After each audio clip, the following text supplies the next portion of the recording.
I died watching my best friend hand over his kidney to the girl who would kill him. That's the moment everything went black. Not from death itself, but from the crushing realization that I had failed. Again. I had screamed, begged, threatened, and pleaded, but David walked into that operating room anyway, smiling like he was some kind of hero. All for her. All for Amber Liu, the cancer beauty who had wrapped our entire senior class around her delicate, lying fingers. Let me go back to where it all started, or, rather, where it all ended the first time. 3 months before my death, Amber transferred to our university with a sob story that could melt stone. Stage 3 lymphoma, aggressive treatment, hair falling out in clumps. She wore silk scarves and soft beanies, and when she smiled through the pain, grown men wept. Our professors gave her extensions. Our classmates started a fundraiser. Within 2 weeks, she had raised $40,000. I was the only one who noticed the designer handbag she carried cost $15,000 alone. "Chloe, you're being paranoid," my roommate Jessica said when I pointed it out. "Maybe it was a gift from before she got sick." And the Cartier bracelet.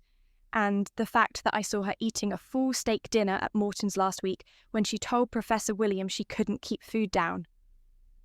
Jessica's face hardened. "You sound jealous. Is this because Tyler's been spending time with her?" Tyler, my boyfriend of 2 years, the man I thought I'd marry. That was the first crack in my world. Tyler had indeed been spending time with Amber. "She needs support," he told me when I confronted him. "She's dying, Chloe. Have a heart." But I had seen them. At the coffee shop, his hand covering hers. At the library, their heads bent close together. And, finally, at his apartment, when I showed up unannounced with his favourite takeout and found her scarf on his couch. "It's not what you think," he said, blocking the bedroom door. "Then what is it?" "She had a breakdown. Her treatment was rough today. She needed somewhere to rest." "In your bed?" His silence was the answer. I left the takeout on his counter and walked out. When I told Jessica, she didn't believe me.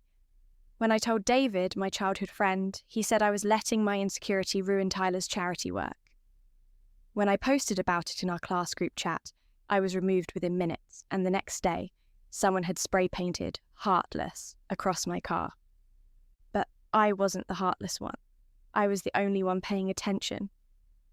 Over the next month, I started documenting everything. Amber's social media showed her at clubs, at parties, drinking and dancing. I screenshot every post before she deleted them. I followed her to her chemotherapy appointments and watched her walk past the oncology centre straight into a luxury spa. I recorded it all. Then David came to me, his face pale and determined. "Chloe, I need to tell you something.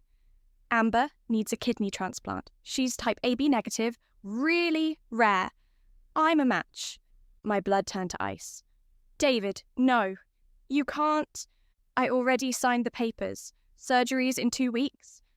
"She's lying. She doesn't have cancer. I have proof." He held up his hand. "Stop. Just stop, Chloe. I know you're hurt about Tyler, but this has gone too far. You're literally trying to convince me to let someone die because you're jealous." "I'm not jealous. Look at these photos. Look at the timestamps. Faked. Everyone knows you're good with Photoshop." He stood up to leave. "I thought you were better than this. I really did." That was 3 weeks before my death. I went to the dean. I showed him everything. The photos, the videos, the financial records I'd managed to pull that showed Amber had received cancer fundraising money from 3 different schools over the past 4 years. Dean Morrison looked at me with pity. "Miss Porter, I understand you're going through a difficult breakup, but these accusations are serious. Miss Liu has provided us with complete medical documentation." "Documentation can be forged." "From University Medical Center? Signed by Dr. Raymond Flores, head of oncology." He slid a folder across his desk. "I'm going to strongly suggest you drop this before it becomes a harassment case." I looked at the documents. They were perfect, too perfect. But I had no way to prove it. The surgery was scheduled for a Friday. I spent the days before it trying everything. I called the hospital directly, but they said they couldn't discuss patient information. I reached out to Dr. Flores's office, but his secretary said he was out of the country at a conference. I even contacted Amber's supposed previous schools, but they had no record of her ever attending. Thursday night, I broke into the medical centre's records room. It was stupid, desperate, and illegal, but I had to know the truth. I found Amber's file. Inside were test results, biopsy reports, treatment schedules, everything perfectly documented. But when I looked closer at the dates, my heart stopped. The biopsy report was dated 2 months before she'd even enrolled at our school, before she'd even lived in our state, according to her transfer records. I photographed everything and ran. Friday morning, I showed up at the hospital. David was already in pre-op. I pushed past the nurses, screaming that it was fraud, that she was lying, that he'd die for nothing. Security dragged me out. Tyler was there in the waiting room with Amber. She was crying delicate tears, her hand pressed to her chest where an IV port was visibly embedded under her skin. "I just wanted to live," she whispered. "Why does she hate me so much?" Tyler looked at me with disgust. "You're insane. Stay away from us." 6 hours later, David came out of surgery, weak but smiling. "I saved a life," he told me when I was finally allowed in. "That's what matters." Amber recovered in the room next door, visitors streaming in with flowers and cards. 2 weeks later, David's body started rejecting something. Not the remaining kidney, that was fine. Something else. He developed a fever that wouldn't break, then internal bleeding, then organ failure. The doctors couldn't explain it. The surgery had been routine. The kidney wasn't the problem. Something else had been introduced, something foreign, something deliberate. David died on a Tuesday. At his funeral, Amber sat in the front row, supported by Tyler and Jessica, sobbing beautifully into a lace handkerchief. "He saved my life," she said in her eulogy. "I'll never forget his sacrifice." I stood at the back, numb. I had the proof in my bag, the hospital records, the photographs, everything. But when I tried to speak, to show everyone, I was escorted out again. "Let us grieve in peace," Tyler hissed at me. That night, I went to the police. Detective Harris listened to my story, looked at my evidence, and then closed the folder. "Miss Porter, I understand you've been under stress, but these are serious accusations, and frankly, you have a history of harassment toward Miss Liu.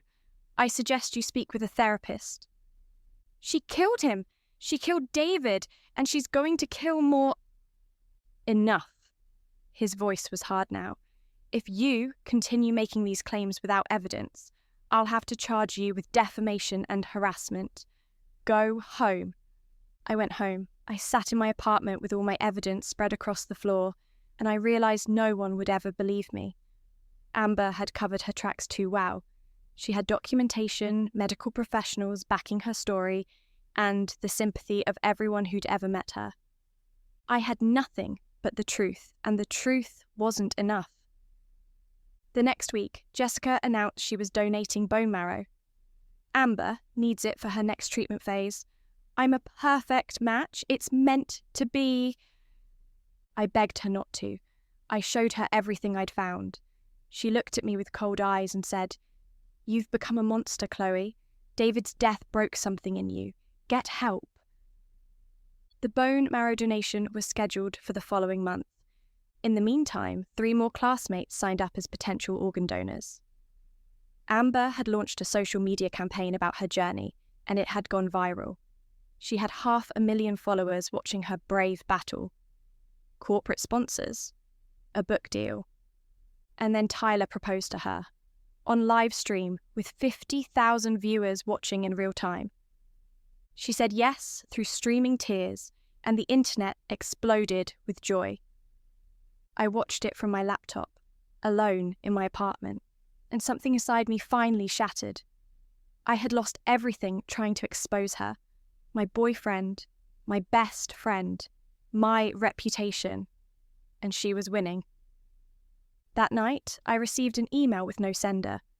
Inside was a single line: "Stop investigating or you're next." I didn't stop. I found the nurse who'd assisted in David's surgery. It took 3 weeks and half my savings, but I finally got her to meet me at a diner on the edge of town.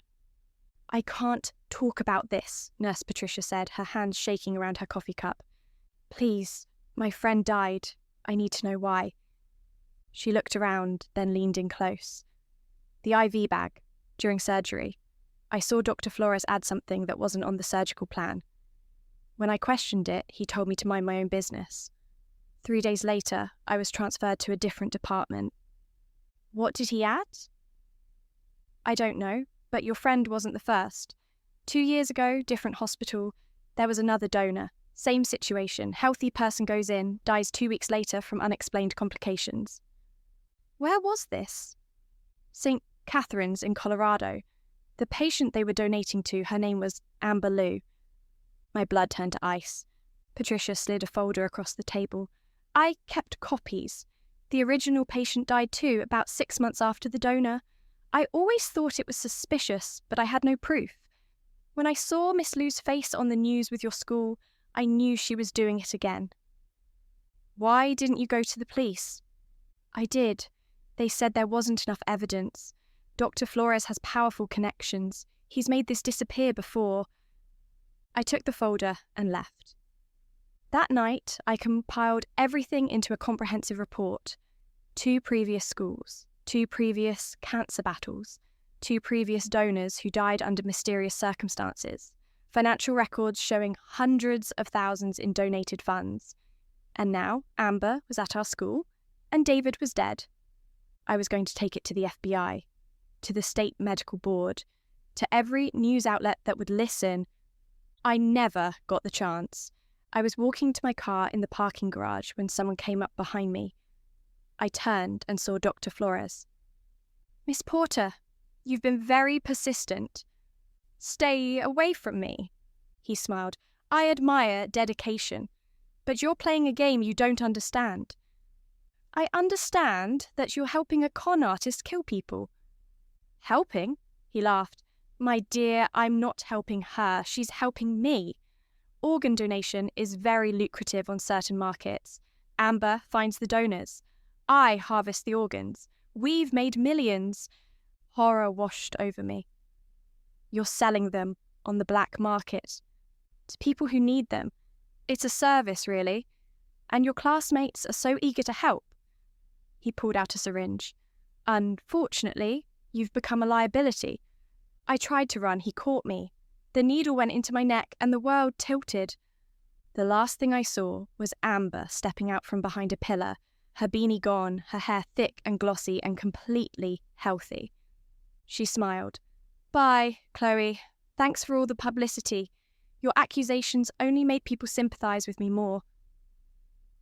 Then everything went black. Act 2. The struggle. I woke up gasping, my alarm blaring in my ears. For a moment, I couldn't breathe. My hands flew to my neck, searching for the needle mark, but my skin was smooth. I looked around wildly, my apartment, my bed, my posters on the wall. My phone said it was September 3rd, 3 months before David's surgery, 4 months before my death. I had gone back. I sat there for 20 minutes, just breathing, trying to process what had happened. Rebirth, time travel, second chance, whatever it was, I had it. And this time, I would do everything differently. This time, I would save them all. But I couldn't make the same mistakes.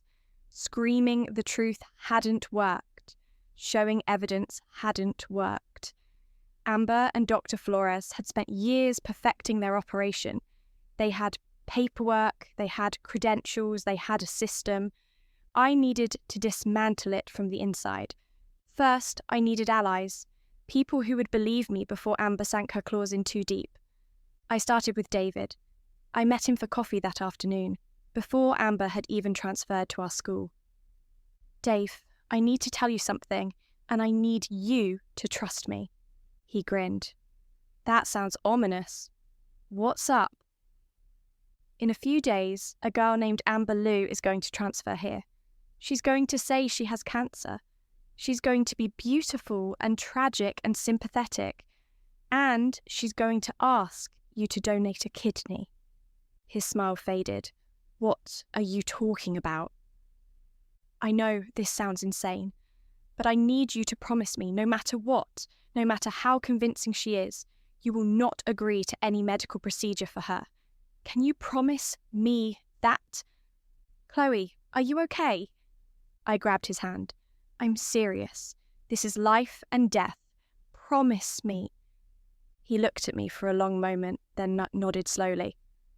Okay, I promise. No medical procedures for mysterious transfer students with cancer. It wasn't perfect, but it was a start. Next, I went to the dean's office, but this time I didn't accuse anyone. Instead, I asked a simple question. What's the protocol for verifying medical documentation for students requesting accommodations? Dean Morrison looked surprised. We require documentation from licensed medical professionals. Why do you ask? I'm doing a research project on academic accommodations. Would it be possible to verify if a doctor is actually licensed and practicing? Of course. State medical boards have public databases. I smiled. Thank you. That's very helpful. I spent the next 2 days researching Dr. Raymond Flores, and there, buried in medical board records, I found it. 3 years ago, he'd been investigated for irregular organ donation procedures. The case had been dismissed due to lack of evidence, but the complaints were public record. I documented everything. When Amber arrived on September the 7th, I was ready. She made her entrance exactly as before. Silk scarf, tragic smile, story about stage 3 lymphoma. Within hours, the sympathy machine started up. Students offered help. Professors offered extensions, and Tyler, my boyfriend, offered comfort. I watched him approach her in the library, his face soft with compassion. In my first life, this was where it started. This was where I lost him. Not this time. I walked over before he could sit down. Tyler, can I talk to you? He looked surprised. Sure, what's up? I pulled him aside. I need you to be careful around Amber. The new girl? Why? Just trust me. Don't get too close. Don't make any promises. And if she asks you for anything medical, money, donations, anything, come to me first. He frowned. That's oddly specific. Please, I can't explain right now, but I will soon. Just trust me. He studied my face, then nodded. Okay, I trust you. Those 3 words nearly broke me. In my first life, he'd stopped trusting me. This time, I wouldn't give him reason to doubt. Over the next week, I watched Amber work her magic. The fundraiser started, the donations poured in. She posted photos in the hospital, carefully angled to show IV bags and medical equipment. But I was watching closer this time, and I noticed things I'd missed before. The hospital photos were all taken in the same room, the same angle, the same medical equipment in the background. She was staging them. I hired a private investigator with my savings. His name was Martin Cross, a retired police detective who specialised in fraud cases. I need you to follow someone, I told him. Document everywhere she goes, everyone she meets, every medical facility she visits. Martin took the case. 2 weeks in, he came back with a report. Your instincts were right. She's not going to chemotherapy. The appointments she lists on social media don't match up with any oncology centre schedules. She's going to a cosmetic clinic in the city. They do IV vitamin therapy, makes you look fresh and glowing. She photographs the IV setup and posts it as chemo. Can you prove it? He handed me a folder. Timestamps, locations, photos. She's never been to University Medical Centre's oncology wing. Not once. I had proof. But I needed more. I needed Dr. Flores. There's more, Martin said. I tracked down 2 of her previous donors. Both died within a month of their procedures.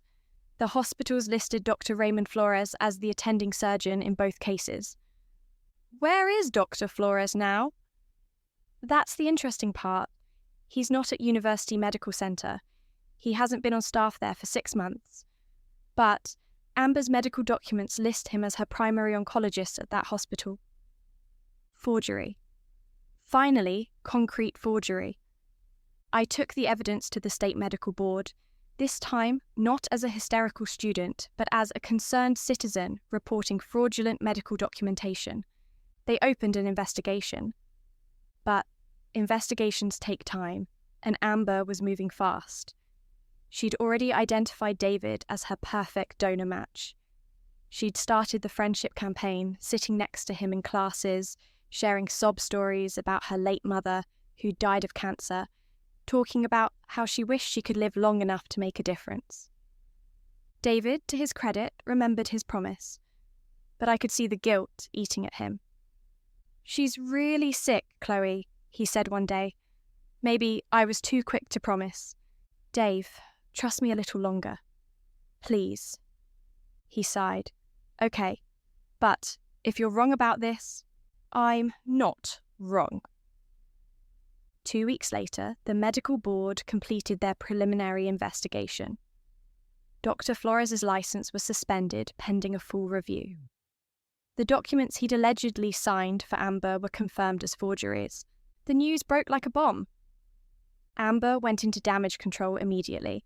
She posted a tearful video claiming she'd been duped by a corrupt doctor, that she was a victim too, that her real doctors were at a different hospital.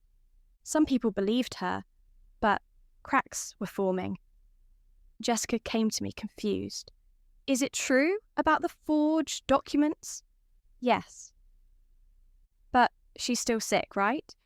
She has all those photos. Staged, all of them." I showed her Martin's investigation report. "She's done this before, at 2 other schools. The donors died. She took the money and moved on."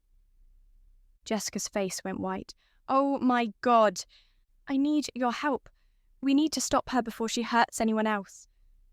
Jessica nodded slowly. "What do you need me to do?" Together, we started quietly talking to other classmates. Not accusing Amber directly, but asking questions. Had anyone actually gone with her to a treatment? Had anyone verified her medical claims independently? Had anyone noticed inconsistencies? Slowly, people started paying attention.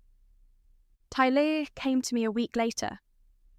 "Chloe, Amber asked me to loan her $20,000 for experimental treatment," she said, "but after what you told me, I checked. The treatment center she named doesn't exist.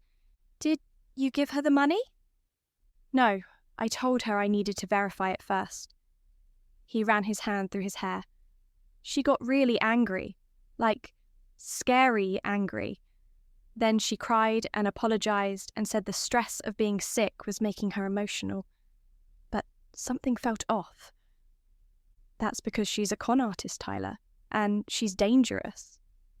He looked at me seriously. "What do we do?" "We expose her completely, publicly, so she can't hurt anyone ever again." Act 3. The Revenge. The plan came together over the next 3 weeks. Martin's investigation had uncovered something explosive. Dr. Flores wasn't just forging documents. He was actually harvesting organs from donors and selling them on the black market. The donors died because he was taking more than what was agreed, often taking 2 organs instead of 1, leaving the victims' bodies unable to survive. Amber was his recruiter. She found vulnerable, sympathetic targets, gained their trust, and delivered them to Flores for harvesting. It was a murder operation disguised as charity. But we needed undeniable proof, video, evidence, recordings, something that couldn't be dismissed. I had an idea. "What if we give her what she wants?" I said to our small group, David, Tyler, Jessica, and Martin. "What if David agrees to be a donor?" "Absolutely not," David said immediately. "Hear me out. You agree to the surgery. We document everything, every meeting, every document they give you, every instruction. We wear wires, we record, and when they think they have you, we bring in the FBI. Martin nodded slowly. It could work, but it's dangerous. If Flores suspects anything, he could accelerate the timeline. Then we don't give him reason to suspect. David looked terrified, but determined. If it stops them from killing anyone else... Okay, I'll do it. We spent 2 days preparing. Martin got us recording equipment. Jessica and Tyler would be back up, ready to call authorities at the first sign of danger. I would be monitoring everything from a remote location. David approached Amber the next day.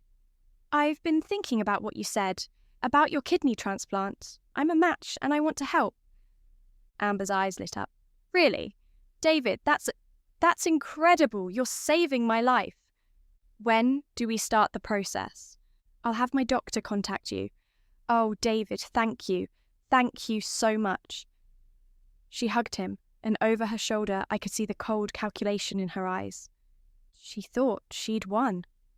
Dr. Flores contacted David within 24 hours. They set up a meeting at a private clinic outside the city. David wore a wire to every appointment. At the first meeting, Flores was all professional charm. This is a beautiful thing you're doing, young man. Kidney donation is very safe, very routine. What's the recovery time? About 6 weeks for full recovery. You'll be able to return to normal activities in a few months.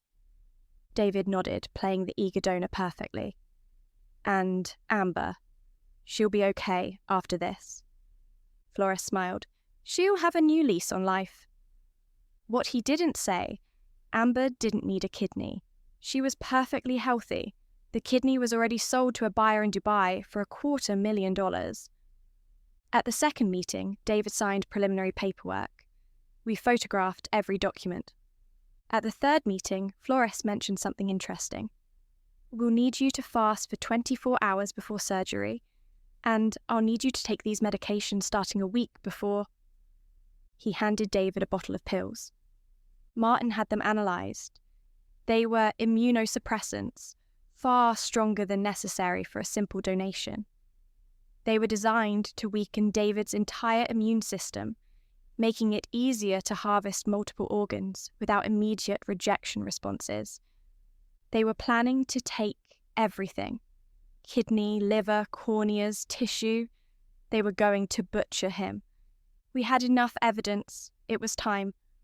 The day before the scheduled surgery, we held a press conference. Not at the school. That would have been too easy to dismiss. We held it at the state capitol building with state investigators, medical board officials, and the FBI present. I stood at the podium with David beside me, very much alive and healthy. 3 months ago, in another timeline that most of you won't understand, I watched my best friend die on an operating table. He died because he tried to save someone who was never sick, someone who has been running a murder-for-profit scheme for years, using people's sympathy and generosity as weapons. I displayed the evidence on screens behind me. Photos of Amber at clubs while claiming to be bedridden, financial records showing money laundering, medical board documents proving Dr. Flores' license suspension, recordings of Flores discussing organ sales, and most damning, testimony from Nurse Patricia and families of previous victims. Amber Liu has operated at 3 different universities over the past 4 years. She's stolen over $600,000 in fraudulent fundraising. She's directly contributed to the deaths of 4 people that we know of, donors who trusted her and paid with their lives. Dr. Raymond Flores has been harvesting and selling organs on the black market, using Amber as his recruiter. The room exploded with camera flashes and shouted questions. Behind me, FBI agents displayed arrest warrants. Today, we're putting an end to this. No more victims, no more lies. The FBI arrested Dr. Flores that afternoon. They found him at his private clinic, preparing surgical equipment. In his storage facility, they found medical records for 17 donors. including David's name on a harvest schedule that listed kidney, partial liver, corneas next to a buyer code. He would have taken everything and left David to die. Amber was harder to catch. When news of the press conference broke, she ran. For 3 days, she evaded authorities, posting increasingly desperate videos claiming she was innocent, that she was being framed. Tyler was the one who found her. She'd contacted him, begging for help, asking for money to flee the country. He agreed to meet her, wearing a wire. "Tyler, please, you know me. You know I'm not capable of this." "I thought I knew you, but Chloe showed me everything. The fake medical records, the staged photos, the people who died." "Chloe's lying. She's always been jealous of me ever since." "Ever since I almost fell for your act?" Tyler's voice was hard. "You played me. You played all of us, and people died because of it." Amber's mask finally cracked. "They were just donors. They knew the risks." "They didn't know you were going to kill them." "They were stupid enough to believe they were heroes. I gave them purpose." The FBI moved in. She was arrested on the spot, her own words condemning her. The trial lasted 3 months. The evidence was overwhelming. Dr. Flores took a plea deal and testified against Amber, detailing the entire operation. She'd been running organ harvesting schemes since she was 19, moving from city to city, school to school, targeting young people with strong altruistic tendencies. She'd made over $2 million. 4 people were confirmed dead. 7 others had suffered severe complications that destroyed their health. Amber Liu was sentenced to 45 years in federal prison without possibility of parole. Dr. Raymond Flores got 30 years. The families of the previous victims filed wrongful death lawsuits. The universities were forced to overhaul their medical documentation verification processes. New laws were passed requiring independent verification of all organ donation procedures. And me? I stood in the courtroom when the verdict was read, David alive and healthy beside me, Tyler's hand warm in mine, Jessica crying tears of relief behind us. The judge looked directly at me. "Miss Porter, the court recognizes that without your persistent investigation and bravery, this criminal operation would have continued on unclaimed lives.